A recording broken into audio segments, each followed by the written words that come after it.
အလွန်ရှစ်တက်ကြောက်တဲ့ကောင်လေးဘွားကနေဗုဒ္ဓချန်နေတဲ့ပင်လယ်ပြင်မှာလမ်းပြပေးနေတဲ့မိပြတိုက်လို့တင်စားခိုးကိုချင်းခံရတဲ့အိန္ဒိယနိုင်ငံရဲ့ဖွားခင်နေချမှုနဲ့တရားမျှတမှုကိုလက်နဲ့မပါပဲဘလို့ရှောင်လန်းရမလဲဆိုတော့ကဘာကြီးကိုပြသခဲ့တဲ့ပုဂ္ဂိုလ်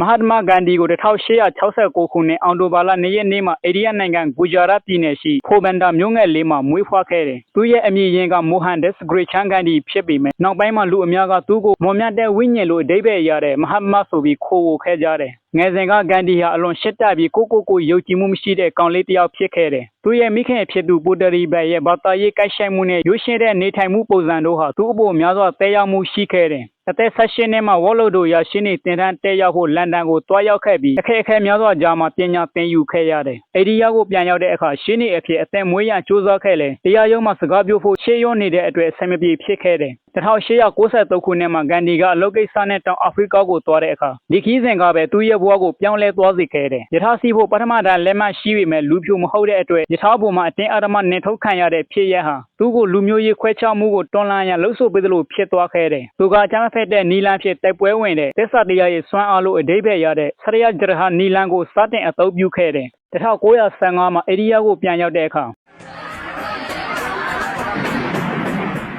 ဗြိတိရှတို့ရဲ့အုပ်ချုပ်မှုအောက်မှာဆင်းရဲဒုက္ခရောက်နေတဲ့ပြည်သူများကိုကူညီရန်သူ့ရဲ့ဘဝကိုမြုံနှံဖို့ဆုတ်ဖြတ်လိုက်တယ်။ဗြိတိရှကိုပစ္စည်းများကိုတပိတ်မောင်းရန်နဲ့ကိုယ်တိုင်ရေးလုပ်တို့အထက်ဂဟာဒီကိုသာဝတ်ဆင်ဖို့တိုက်တွန်းခဲ့တယ်။1930ခုနှစ်မှာဗြိတိရှတို့ရဲ့မတရားသောဆောင်းအခွန်ဥပဒေကိုစတင်ရန်မိုင်ပေါင်း240ခီးကိုချီလျင်ချီတက်ခဲ့တယ်။ဒီအဖြစ်အပျက်ကအိန္ဒိယနိုင်ငံလွတ်လပ်ရေးလှုပ်ရှားမှုကိုကမ္ဘာတစ်ဝန်းလုံးသိရှိသွားစေခဲ့တယ်။1942ခုနှစ်ဗြိတိရှတို့အိန္ဒိယနိုင်ငံမှာချစ်ချစ်ထွန်းခွာရန်ဒူဝန်ဒိုင်းဆိုတဲ့ကြွေးကြော်သံဖြင့်တောင်းဆိုခဲ့တယ်။ဒူဝန်ဒိုင်းဆိုတဲ့စကားတစ်ကြောင်းလူတန်းပေါင်းများစွာကိုလှုပ်ရှားစေခဲ့တယ်။ကြောက်ရွံ့မှုတွေပျောက်လာပြီးစိတ်ဓာတ်တွေတက်ကြွတမ်းမာလာအောင်စွမ်းဆောင်နိုင်ခဲ့တယ်။1948ခုနှစ်ဩဂုတ်လ15ရက်နေ့မှာအိန္ဒိယနိုင်ငံလွတ်လပ်ရေးရရှိခဲ့တယ်။အိန္ဒိယနဲ့ပါကစ္စတန်ဆိုပြီးနိုင်ငံကွဲသွားတဲ့အပေါ်ဂန္ဒီဟာအလွန်ဝမ်းနည်းခဲ့ရတယ်။ဟိန္ဒူနဲ့မွတ်စလင်များကြားပြိပခါများကိုရပ်တန့်ဖို့သူကအစာငါးခံဆန္ဒပြခြင်းများပြုလုပ်ခဲ့တယ်။1948ခုနှစ်ဇန်နဝါရီလ30ရက်နေ့မှာဂန္ဒီဟာနောက်တူရန်ဂိုစီရဲ့လှုပ်ကြံရှင်းလင်းမှုကိုခံခဲ့ရတယ်။ဂန္ဒီလှုပ်ကြံခံရတဲ့အခါအိန္ဒိယနိုင်ငံသမကကမ္ဘာတစ်ဝန်းလုံးမှာပါလူထုရဲ့စိတ်ခံစားချက်တွေအလွန်ပြင်းထန်ခဲ့ရတယ်။တန်းနဲ့ချီတဲ့လူတွေကသူ့ရဲ့ဇာပနာခန်းနာမှာပါဝင်ခဲ့ကြတယ်။ကမ္ဘာတစ်ဝန်းကခေါင်းဆောင်များမီဒီယာများကဂန္ဒီကိုငြိမ်းချမ်းရေးနဲ့အကြမ်းမဖက်ရေးရဲ့သင်္ကေတအဖြစ်ချီးမြှင့်ခဲ့ကြတယ်။